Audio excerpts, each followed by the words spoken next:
ओम श्री परमात्मने नमः। भगवान श्री कृष्ण की कृपा से कल्याण की इच्छा वाले भक्तों के लिए श्रीमद् भगवद गीता के आत्म संयम योग नामक छठे अध्याय को प्रारंभ करती हूँ। श्री भगवान बोले, जो पुरुष कर्म फल का आश्रय न लेकर करने योग्य कर्म करता है वह सन्यासी तथा योगी है, और केवल अग्नि का त्याग करने वाला सन्यासी नहीं है तथा केवल क्रियाओं का त्याग करने वाला भी योगी नहीं है। हे अर्जुन, जिसको सन्यास ऐसा कहते हैं उसी को तू योग जान, क्योंकि संकल्पों का त्याग न करने वाला कोई भी पुरुष योगी नहीं होता। योग में आरूढ़ होने की इच्छा वाले मननशील पुरुष के लिए योग की प्राप्ति में निष्काम भाव से कर्म करना ही हेतु कहा जाता है, और योगारूढ़ हो जाने पर उस योगारूढ़ पुरुष का जो सर्व संकल्पों का अभाव है वही कल्याण में हेतु कहा जाता है। जिस काल में न तो इंद्रियों के भोगों में और न कर्मों में ही आसक्त होता है, उस काल में सर्व संकल्पों का त्यागी पुरुष योगारूढ़ कहा जाता है। अपने द्वारा अपना संसार समुद्र से उद्धार करे, अपने को अधोगति में न डाले, क्योंकि ये मनुष्य आप ही तो अपना मित्र है और आप ही अपना शत्रु है। जिस जीवात्मा द्वारा मन और इंद्रियों सहित शरीर जीता हुआ है, उस जीवात्मा का तो वह आप ही मित्र है, और जिसके द्वारा मन तथा इंद्रियों सहित शरीर नहीं जीता गया है उसके लिए वह आप ही शत्रु के समान शत्रुता में बरतता है। सर्दी गर्मी सुख दुखादि में मान अपमान में जिसके अंतःकरण की वृत्तियां भली भांति शांत हैं, ऐसे स्वाधीन आत्मा वाले पुरुष के ज्ञान में सच्चिदानंद घन परमात्मा सम्यक प्रकार से स्थित हैं, अर्थात उसके ज्ञान में परमात्मा के सिवा अन्य कुछ है ही नहीं। जिसका अंतःकरण ज्ञान विज्ञान से तृप्त है, जिसकी स्थिति विकार रहित है, जिसकी इंद्रियां भली भांति जीती हुई हैं और जिसके लिए मिट्टी पत्थर और सुवर्ण समान है, वह योगी युक्त अर्थात भगवत प्राप्त है, ऐसे कहा जाता है।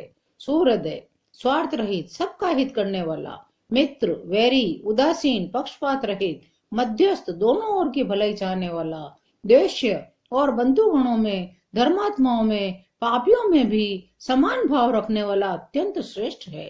मन और इंद्रियों सहित शरीर को वश में रखने वाला, आशा रहित संग्रह रहित योगी अकेला ही एकांत स्थान में स्थित होकर आत्मा को निरंतर परमात्मा में लगावे। शुद्ध भूमि में जिसके ऊपर क्रमशः कुशा मृगछाला और वस्त्र बिछे हैं, जो न बहुत ऊंचा है न बहुत नीचा, ऐसे अपने आसन को स्थिर स्थापन करके उस आसन पर बैठकर चित्त और इंद्रियों की क्रियाओं को वश में रखते हुए मन को एकाग्र करके अंतःकरण की शुद्धि के लिए योग का अभ्यास करे। काया सिर और गले को समान एवं अचल धारण करके स्थिर होकर अपनी नासिका के अग्र भाग पर दृष्टि जमाकर अन्य दिशाओं को न देखता हुआ ब्रह्मचारी के व्रत में स्थित भय रहित तथा भली भांति शांत अंतःकरण वाला सावधान योगी मन को रोककर मुझमें चित्त वाला मेरे परायण होकर स्थित होवे। वश में किए हुए मन वाला योगी इस प्रकार आत्मा को निरंतर मुझ परमेश्वर के स्वरूप में लगाता हुआ मुझ में रहने वाली परमानंद की पराकाष्ठा रूपी शांति को प्राप्त होता है। हे अर्जुन, यह योग न तो बहुत खाने वाले का, न बिल्कुल न खाने वाले का, न बहुत शयन करने के स्वभाव वाले का, न सदा जागते वाले का ही सिद्ध होता है। दुखों का नाश करने वाला योग तो यथा योग्य आहार विहार करने वालों का, कर्मों में यथा योग्य चेष्टा करने वाले का, यथा योग्य सोने तथा जागने वाले का ही सिद्ध होता है। अत्यंत वश में किया हुआ चित्त जिस काल में परमात्मा में ही भली भांति स्थित हो जाता है, उस काल में संपूर्ण भोगों से स्पृह रहित पुरुष योग युक्त है, ऐसा कहा जाता है। जिस प्रकार वायु रहित स्थान में स्थित दीपक चलायमान नहीं होता, वैसी ही उपमा परमात्मा के ध्यान में लगे हुए योगी के जीते हुए चित्त की कही गई है। योग के अभ्यास से निरुद्ध चित्त जिस अवस्था में उपराम हो जाता है, जिस अवस्था में परमात्मा के ध्यान से शुद्ध हुई सूक्ष्म बुद्धि द्वारा परमात्मा को साक्षात करता हुआ सच्चिदानंद घन परमात्मा में ही संतुष्ट रहता है, इंद्रियों से अतीत केवल शुद्ध हुई सूक्ष्म बुद्धि द्वारा ग्रहण करने योग्य जो अनंत आनंद है, उसको जिस अवस्था में अनुभव करता है, जिस अवस्था में स्थित यह योगी परमात्मा के स्वरूप से विचलित होता ही नहीं है। परमात्मा की प्राप्ति रूपी जिस धन लाभ को प्राप्त होकर उससे अधिक दूसरा कुछ भी लाभ नहीं मानता, और परमात्मा प्राप्ति रूप जिस अवस्था में स्थित योगी बड़े भारी दुख से भी चलायमान नहीं होता, जो दुख रूप संसार के संयोग से रहित है तथा जिसका नाम योग है, उसको जानना चाहिए। वह योग न उगताए हुए अर्थात धैर्य और उत्साह युक्त चित्त से निश्चय पूर्वक करना कर्तव्य है। संकल्प से उत्पन्न होने वाली संपूर्ण कामनाओं को निशेष रूप से त्याग कर मन के द्वारा इंद्रियों के समुदाय को सभी और भली भांति रोक कर क्रम क्रम से अभ्यास करता हुआ उपरति को प्राप्त हो तथा धैर्य युक्त बुद्धि के द्वारा मन को परमात्मा में स्थित करके परमात्मा के सिवा और कुछ भी चिंतन न करे। यह स्थिर न रहने वाला और चंचल मन जिस शब्दादि विषय के निमित्त से संसार में विचरता है, उस विषय से रोक कर यानी हटाकर इसे बार बार परमात्मा में ही निरुद्ध करे। क्योंकि जिसका मन भली भांति शांत है, जो पाप से रहित है, जिसका रजोगुण शांत हो गया है, ऐसे इस सच्चिदानंद घन ब्रह्म के साथ एक ही भाव हुए योगी को उत्तम आनंद प्राप्त होता है। वह पाप रहित योगी इस प्रकार निरंतर आत्मा को परमात्मा में लगाता हुआ सुख पूर्वक परम ब्रह्म परमात्मा की प्राप्ति रूप अनंत आनंद का अनुभव करता है। सर्वव्यापी अनंत चेतन में एक ही भाव से स्थित रूप योग से युक्त आत्मा वाला तथा सब में समभाव से देखने वाला योगी आत्मा को संपूर्ण भूतों में स्थित और संपूर्ण भूतों को आत्मा में कल्पित देखता है। जो पुरुष संपूर्ण भूतों में सबके आत्मरूप मुझ वासुदेव को ही व्यापक देखता है, संपूर्ण भूतों को मुझ वासुदेव के अंतर्गत देखता है। जैसे मनुष्य अपने मस्तक, हाथ, पैर और बुध आदि के साथ ब्राह्मण, क्षत्रिय, शूद्र, म्लेच्छादिकों का सा बर्ताव करता हुआ भी उनमें आत्मभाव अर्थात अपनापन समान होने से सुख और दुख को समान ही देखता है, वैसे ही सब भूतों में देखना अपनी भांति सम देखना है। उसके लिए मैं अदृश्य नहीं होता, वह मेरे लिए अदृश्य नहीं होता। जो पुरुष एक ही भाव में स्थित होकर संपूर्ण भूतों में आत्म रूप से स्थित मुझ सच्चिदानंद घन वासुदेव को भजता है, वह योगी सब प्रकार से बरतता हुआ भी मुझ में ही बरतता है। हे अर्जुन, जो योगी अपनी भांति संपूर्ण भूतों में सम देखता है, सुख अथवा दुख को भी सब में सम देखता है, वह योगी परम श्रेष्ठ माना गया है।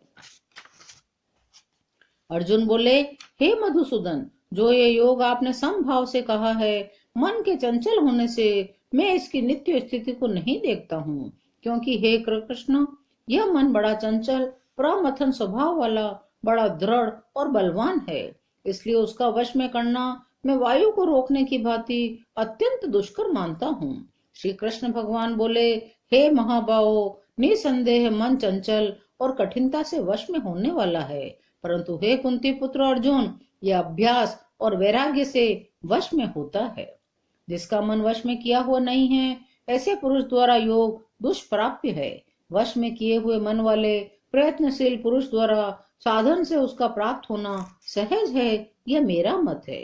अर्जुन बोले, हे श्री कृष्ण, जो योग में श्रद्धा रखने वाला है किंतु संयमी नहीं है, इस कारण जिसका मन अंत काल में योग से विचलित हो गया है, ऐसा साधक योग की सिद्धि को अर्थात भगवत साक्षात्कार को न प्राप्त होकर किस गति को प्राप्त होता है।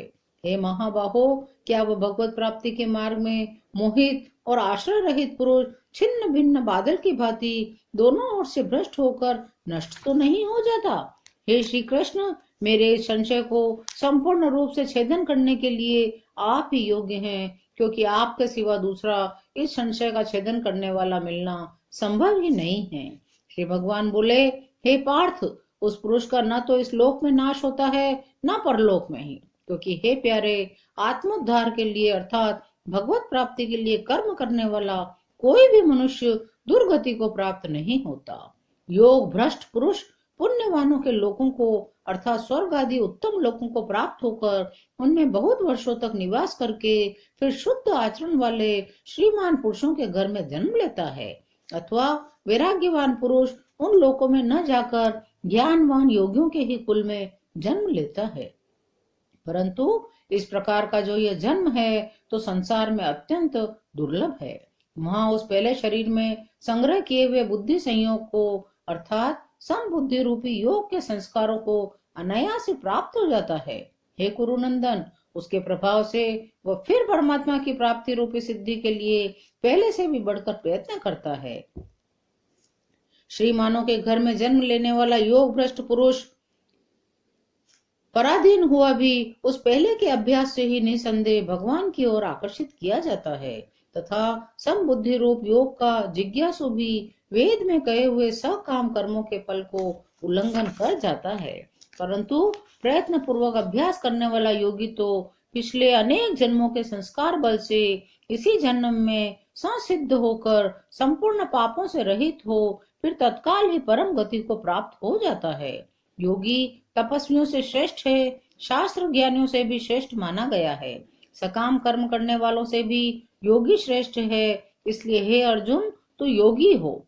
संपूर्ण योगियों में भी जो श्रद्धावान योगी मुझ में लगे हुए अंतरात्मा से मुझको निरंतर भजता है, वह योगी मुझे परम श्रेष्ठ मान्य है। आत्म संयम योग नामक 6वां अध्याय यही विराम लेता है। शेष अगले अंकों में। जय श्री कृष्ण।